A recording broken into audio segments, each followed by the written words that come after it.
So it seems Roku have made some changes, and unless you agree to this change, your Roku device will no longer work. And here's us thinking Amazon devices are bad.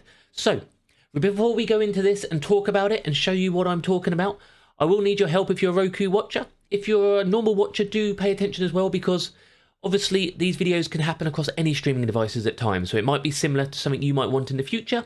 So remember to hit that subscribe button. If you are new here, we cover everything streaming on one channel, including your apps, including your streaming apps, including your news, all on this channel, okay? And regular watchers, drop me your thoughts and watch till the end, really helps me out, even if you're not a Roku user. But we like to add a bit of Roku in every week now. Okay, so for those of you, this is your Roku device. This is your Roku device, and a lot of people are getting this pop-up. It hasn't come to all countries yet, so let me know if you've had this pop-up come. I haven't had it yet in the UK, but I know it's spreading through the USA at the moment, and I'm sure it's only a matter of time. So, we've made an important update. We've updated our dispute resolution terms. Select agree to these updated terms and to continue enjoying your products and services. Press star to view these updated terms. So here's the thing. Unless you agree, your Roku device will no longer work. Okay? So you haven't got a choice in the matter. If you want to continue to use your Roku device, you have to agree to it. So what are these terms? Shall we take a quick look? So here we go then. Dispute resolution terms. These are the new terms, and we're going to have a look at what it actually all really means. Read these dispute resolution terms carefully. They supersede and replace all prior terms for resolving disputes between you and Roku. Require you and Roku to arbitrate certain claims and limit how much you and Roku can seek relief from each other, with limited exceptions.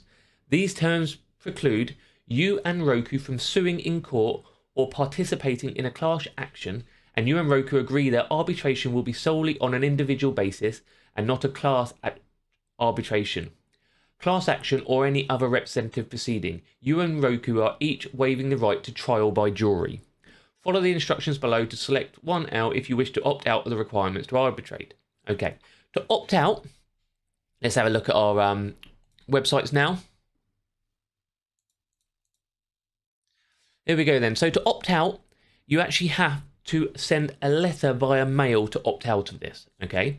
To opt out, you have to send a letter by mail. These articles are popping up across a lot of news articles at the moment. You have to opt out. You have to send a letter telling you why. Okay.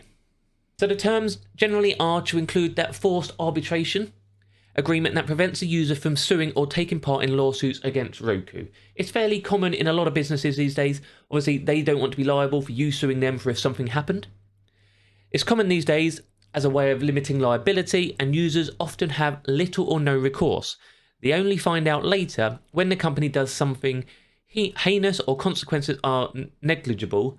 Tech companies love this one dirty trick to save millions. Okay, so it saves them being sued for something they might have done. For instance, if they change their whole device, and obviously nothing ever worked anymore, you wouldn't have an option to sue them, although they've been saying you can use it for streaming, such and such. So, but what is actually new on the terms as a whole? Informal dispute resolution section. This requires anyone with legal complaints to take them to Roku lawyers first, who will conduct a meeting, confer call, and then make a fair fact-based offer of resolution. That will no doubt be generous and thoughtful. So we've added a pre-arbitration arbiter to further distance legal threats from coming into effect. The change was actually made last fall, but only came into effect recently, and now some weeks later, users are being informed by this method. So when it comes to opting out, you can only do it in 30 days of the new terms coming into force upon you. Again, I haven't had the new terms yet, but what you have to do, you have to send a letter by paper, mail. No emails, no phone calls, it has to go by mail. The name of the person opting out, contact information, as in your address and phone number, email used to register your Roku device, product, model, software, and service. For example, TV streaming stick, which model number it is. And if you have a receipt for the product, that needs to go with it as well. And that has to go, and you have to send it off. Don't delay, or when people sue them over how they held device hostages or ordered to coerce them into consumer hostile dispute resolution terms, you won't be able to join in on the fun. There'll just be 35 or so of us who still have pens. Obviously, this guy here seems to have a lot more issues with Roku. I think it's a fairly standard letter, it seems. It's coming up on a lot of pop-ups at the minute. Either way, if you want to use your Roku device, you have to accept it to start with. And if you want to opt out, you then have to send that letter. It is worth looking into if it's something you are concerned about or something you are worried about. If you like just using your Roku as always, you're just going to have to accept it, pretty much saying you can't see Roku. But were any of you ever planning on suing Roku anyway? Probably not. So it's not as bad as everyone makes out. It's fairly common practice, it seems, but you won't be able to sue Roku if they screw you over. Simple as that. As long as you can still stream. End of the day, you can't really get third-party streaming on a Roku device anyway. You can't really sideload or jailbreak too much. So there's not a lot they're going to moan at you for. You just get to use your normal streaming apps as usual. Have a little read through. Search it on the internet as well. Let me know what you think of it. And let me know how it goes for you. Remember, if you are new here, we've got other videos on Roku. We've got one here for all the settings you need to delete. So I'll link that underneath as well, because that's a good video for you to delete all your Roku settings. We've got one about developer options if you're interested. And we've got a few other Roku ones recently about whether you can sideload, how to sideload. All that sort of stuff is on the channel. So you can come to the channel.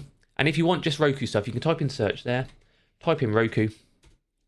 And it'll bring all our Roku videos up. There's step-by-steps for beginners, loads of settings to turn off, updates, and all that sort of stuff, all on the channel. So we bring you a Roku video pretty much once a week of some description, whether it's new tricks and tips, or whether it's big news like this one where they're changing their terms.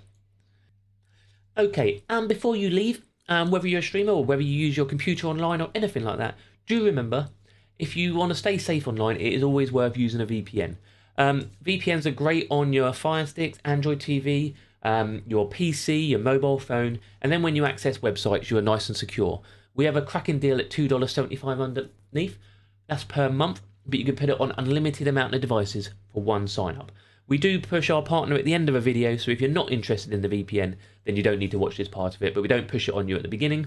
So if you're still here, you're still watching, and you want to check out the VPN, I'll link that underneath, as will I link a couple of those Roku videos for you to check out as well. This is all a little partner of ours, so we do get a small commission. It does help support the channel, so do check it out underneath if you want to help support the channel as well, and let me know your thoughts on this new pop-up on your Roku, and let me know if you've had it as well. Very important to know how many of you have had it, and whether it affects you or whether you're looking at changing your streaming device. If so, again, we've got videos on all of that for you, so hit that subscribe button, check out the rest of the channel. I've been Doc Squiffy, and I'll see you soon.